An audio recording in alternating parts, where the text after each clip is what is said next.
இந்த காணொளியை காணும் அனைவருக்கும் என் அன்பான வணக்கங்கள்.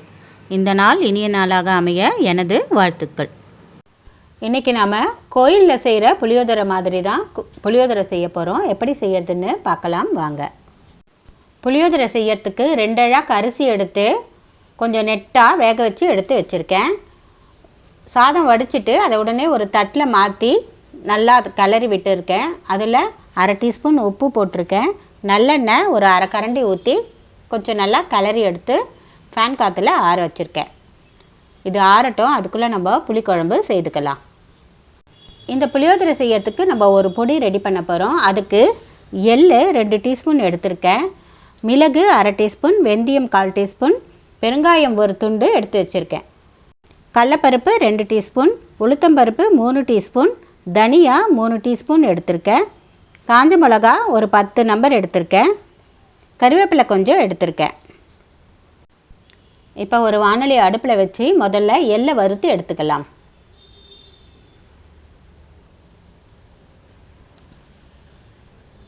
எள்ளு லேசாக பொரிய ஆரம்பிக்கும், அப்போ நம்ம எடுத்துடலாம்.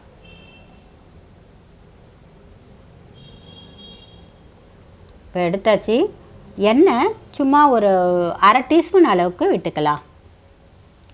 அதில் பெருங்காயம் போட்டு வறுத்துக்கலாம்.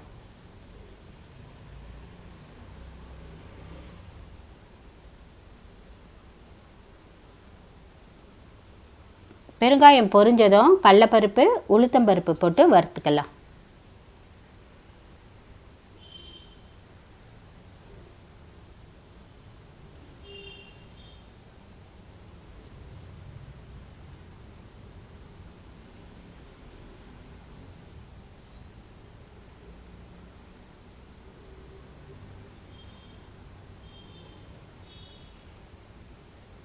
பாதி வறுபட்டதும் தனியாவை போட்டு வறுத்துக்கலாம்.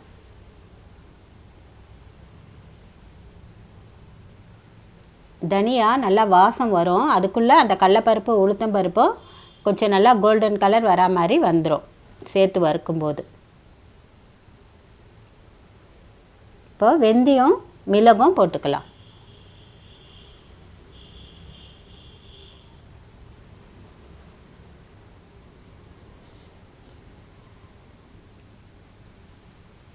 வெந்தயம் மிளகு லேசாக பொரிஞ்சதும் காஞ்ச மிளகாயையும் அதுலேயே போட்டுக்கலாம்.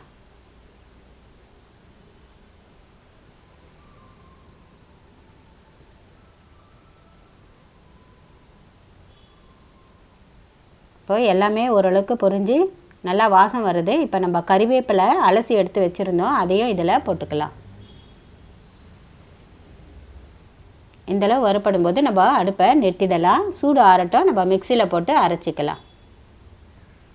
இப்போது அரைச்சாச்சு. இப்போ புளியோதரைக்கு தேவையான பொடி ரெடியாக இருக்குது. புளி 2 லெமன் சைஸ் அளவுக்கு ஊற வச்சுருக்கேன். அதை நல்லா கரைச்சி வடிகட்டி எடுத்து ரெடியாக வச்சுருக்கேன்.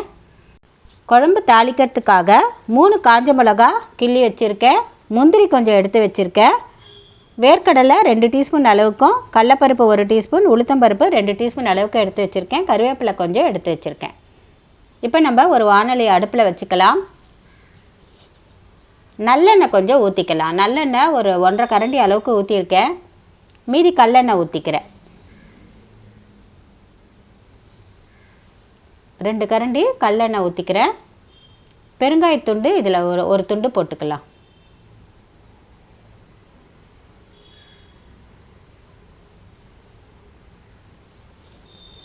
பெருங்காயம் பொரிஞ்சதும் கடுகு போட்டுக்கலாம். கடுகு ஒரு 1/2 டீஸ்பூன் அளவுக்கு போட்டிருக்கேன். கடுகு பொரிஞ்சதும் உளுத்தம்பருப்பு கடலைப்பருப்பு போட்டுக்கலாம்.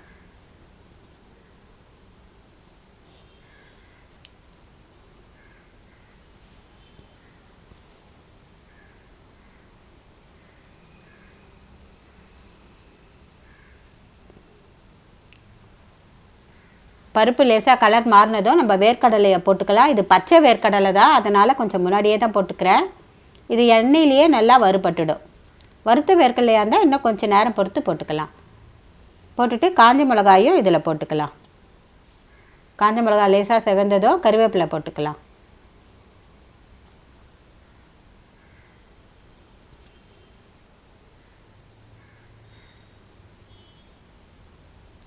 கடைசியாக முந்திரி போட்டுக்கலாம்.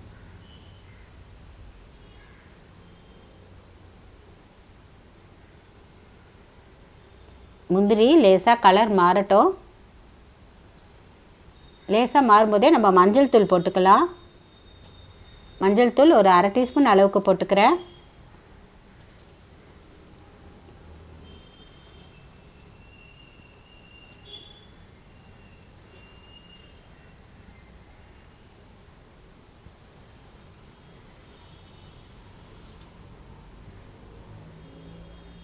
கரைச்சி வச்சுருந்த புளி தண்ணியை இதில் ஊற்றிக்கலாம்.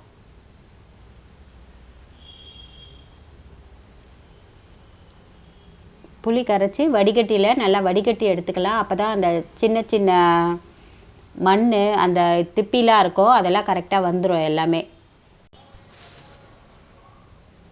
குழம்புக்கு தேவையான உப்பு போட்டுக்கலாம். 2 டீஸ்பூன் கல்லுப்பு போட்டிருக்கேன். குழம்பு நல்லா கொதித்து திக்காகட்டும். இப்போ நல்லா திக்காகிடுச்சு.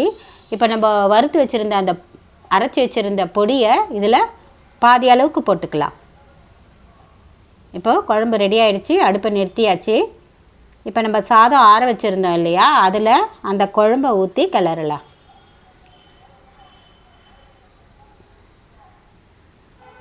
கொஞ்சம் கொஞ்சமாக ஊற்றி கிளறலாம். அதில் ஓரளவுக்கு ஊற்றிட்டேன். கிளறிட்டு நம்ம பத்தலைன்னா இன்னும் கொஞ்சம் ஊற்றி கிளறலாம்.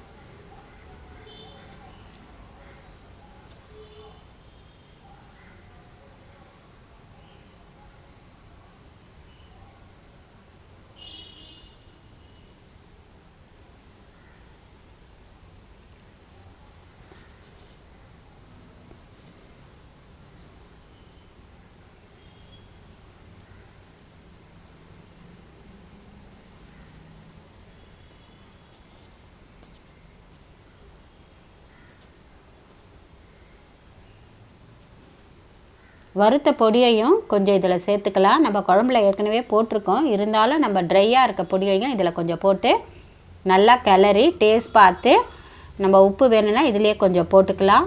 புளிப்பு பத்தலைன்னா அந்த குழம்பையே இன்னும் கொஞ்சம் ஊற்றி நல்லா கிளறி எடுத்து வச்சோம்னா கோயிலில் கொடுக்குற புளிசாதம் மாதிரி ரொம்ப ருசியாக இருக்கும். நீங்களும் இதே போல் செய்து பாருங்கள். வீடியோ உங்களுக்கு பிடிச்சிருந்தா லைக் பண்ணுங்கள், ஷேர் பண்ணுங்கள், சப்ஸ்கிரைப் பண்ணுங்கள். இந்த காணொளியை பார்த்த அனைவருக்கும் என் நன்றிகள்.